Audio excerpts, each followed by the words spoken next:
You heard Pete talk about the impact of housing in Ansted. And we realize the impact of housing is profound in all of our communities, and many of you are wrestling with housing issues. We know we've visited your communities, we've spoken with you, and we know that housing is central to community improvement. And we have with us here, we're fortunate enough to have with us Jane Vincent, who is the Region 3 Regional Administrator for the U.S. Department of Housing and Urban Development.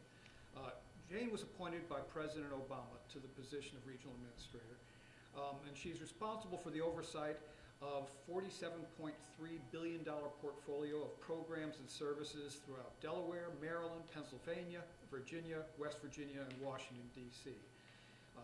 Jane works closely with congressional delegations, state and local officials, and stakeholders to create strong, sustainable, inclusive communities and quality, affordable homes for all. You can see why she's such a great fit for Blueprint. Her career includes extensive experience in public, private, and nonprofit sectors.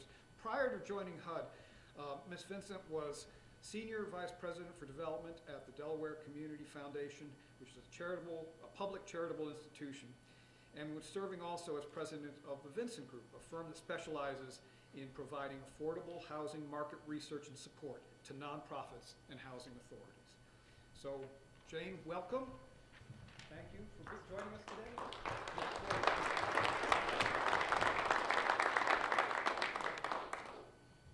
Good morning, everyone. I am so happy to be here in West Virginia. And I know that all of you were worried a little bit about the weather and making this come off, but did you know that the day after the Super Bowl, more people call in sick that day than any other day of the year? So I think you had more to worry about the Super Bowl, and you've come through with flying colors. I will say I still live in Delaware.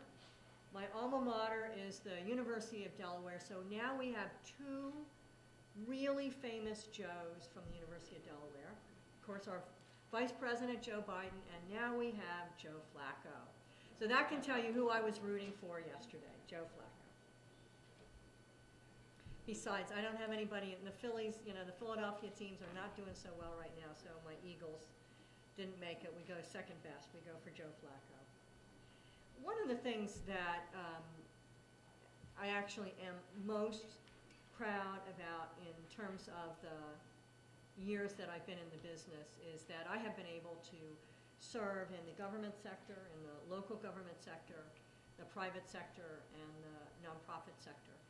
And one of the things that was so great in my nonprofit role, where I feel like I was able to bring together so much of my knowledge, was really work on the Blueprint Communities program in Delaware. And so I'm going to bring a little bit of that personal history to my remarks, and I thank Michelle for lending me her watch so I can try to stay a little bit on target here. For me, it's a little bit hard to believe that it's, well, maybe about a year and a half ago, I guess, that our director here in West Virginia, Pete Minter, took me around to this area of the state, including Bluefield, where I was so impressed by the issues and the work that community had already done. And I said to Pete, boy, this would be a perfect Blueprint community, and here we are a year and a half later, and I'm so proud to see that you're here and you've made that step. Pete, would you raise your hand? I hope everybody knows Pete Minter. If you don't know Pete, you should. Please introduce yourself, and by the way, please wish him a happy birthday when you see him today. What I learned about, of course, a year and a half ago was that the enclave in Bluefield was once a booming railroad town and had really gone through a downturn, but had now found the way to start pulling itself back up, even in this kind of a community. And what we've heard here already today are folks who are working together, focusing around issues together, and trying to pull in the resources needed, whether they're big resources or small resources, and you all really represent that resource.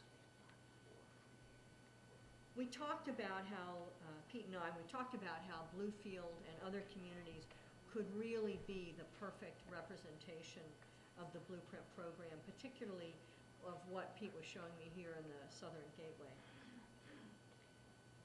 I was so impressed by the work of Blueprint communities, not only here in this state, but in Pennsylvania and Delaware, that I have shared the concept with the Secretary of HUD, who was not aware of it.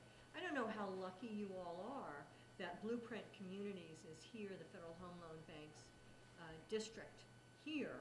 It does not happen all around the country, and I think we really have our sponsors to thank for that. It's a unique experience that is available to you all.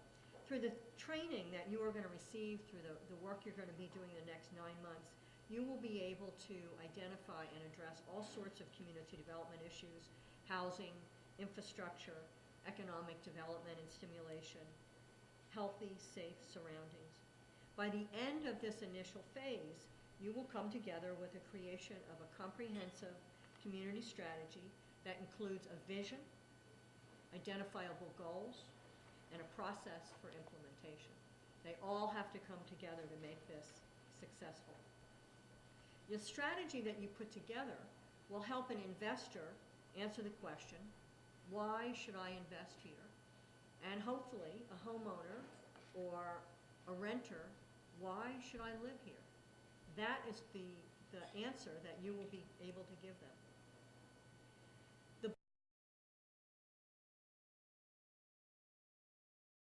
Stand as a success story in neighborhoods and communities that actually take charge of your own future by building coalitions of stakeholders who work together to plan and implement community revitalization activities. It could be a realtor, we know it's bankers, it's those of you in the room. You might identify other stakeholders. It could be a shop owner, a student, the medical center. The stakeholder model is predicated on the idea that no community can do it alone, and we have to empower and organize a variety of stakeholders to have a long-term and continuum commitment. You've heard from our mayor, who has identified people involved for 5 years now, and that's a long time, but it isn't a static situation. Bring in new stakeholders and partners all the way along the line.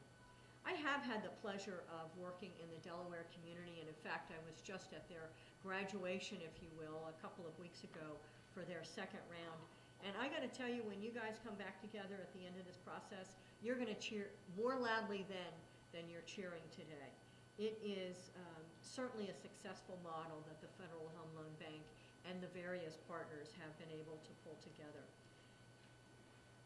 I learned early on about the importance, and you have it here, of the philanthropic community.